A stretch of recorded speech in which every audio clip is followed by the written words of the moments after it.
Sometimes we have such beautiful flowers that we want to emphasize those, and sometimes we have beautiful vases that we don't want to take away from, but we want to enhance. So what I'd like to show you today is just an enhancement to the vase that we're doing. So I'm going to start first of all with just a piece of rustic wire, and I like using rustic wire as a base to add wire to because of its texture, and I'm able to add to that and it's going to stay right where it's at. So I'm going to use some metallic wire. This happens to be gold, and I'm going to add it to this little piece of rustic wire. Now what I've done is gone around the vase top, around this very top with this, to see what dimension that I wanted, what length I wanted for my rustic wire. And then we're going to create just our wire spine. And if you're familiar with the wire spine, it is basically just a framework that we create to add wire to. So I'm just going to go around this a couple times. And that spine, this is what we're going to end up with, is creating this particular, sometimes it's kind of hard to see. Let me lay it down here so you can see this wire spine. So it's just wrapping it around just to get me started. And then I want to come back because I have that in. And you want to just do random lengths with this, depending on how far out you want your branches to go from this wire. So then I just keep adding to this. So I start, I wrap it around twice, just pull it really tight so that it stays put. Because the things, we're going to use permanent botanicals on the ends, just like I've done here, and it's just a variety of leaves and different things that we're going to use, so they're not very heavy. If you're going to use fresh, which you could very easily, what happens then is that you're going to have a little bit of substantial weight unless it's really, really lightweight. So just make sure that that happens. That if you're going to use something a little bit heavier, maybe you need to use a heavier gauge wire. But I wanted something decorative. This gold enhances that vase.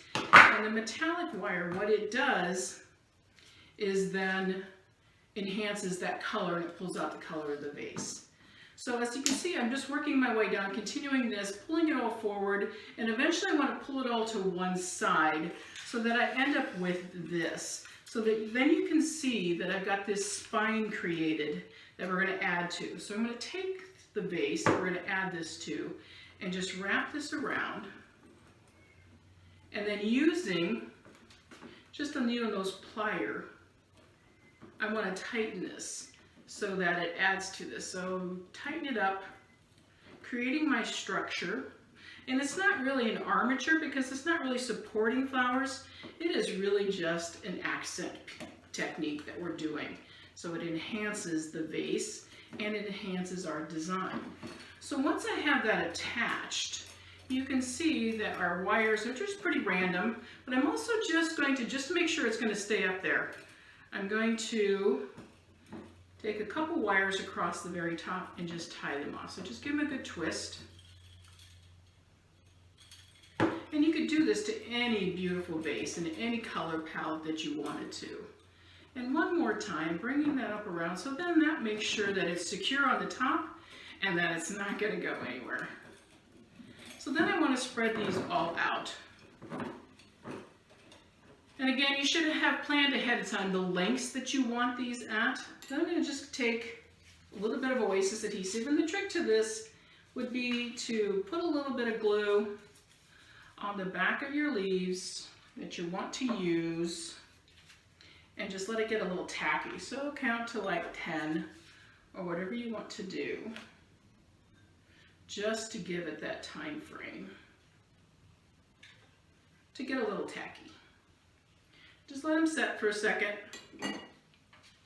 and then you can add those to your leaves. And I just like, it doesn't matter at this point whether it's up or down, it's however you get it to stay on there.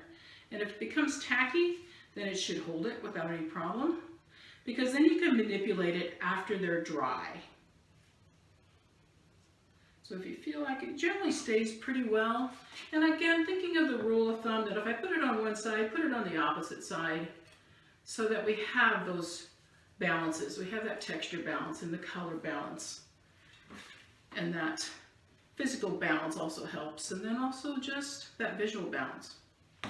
So again, putting it from one side to the other, and just continue with whatever products you want. And this is really fun way to use up if you've got any, we always end up with extra botanical leaves of some type, permanent botanicals, and they end up just in a box. It's like, this is a great way just to use up all of that product. It could be yarn, it could be ribbon, it could be all different types of things that you add to this. It could be just a little bit of Hypericum berries. These are faux, and just add those on, hooking those in, whatever you have. It's just really fun. You can take flowers apart and do this, and then our emphasis then becomes the flowers that we put inside of it. So set this aside. I've got some beautiful Casablanca lilies, beautiful white lilies, that you can see that this just enhances all the way around. It just gives that emphasis to the vase. It adds that metallic gold tone. It pulls it out of the vase and into it. And then our emphasis is our beautiful lilies that we have to the center. Casablancas have a tendency to get pollen on. Of course, if you look at this, you want to take that pollen off. If you get pollen on your lilies, there's a couple things that can remove that. Scotch tape will take it off, a chenille stem, or even Crown and Glory itself. If you spray with Crown and Glory, all of that debris from the pollen will disappear. So it's really kind of fun.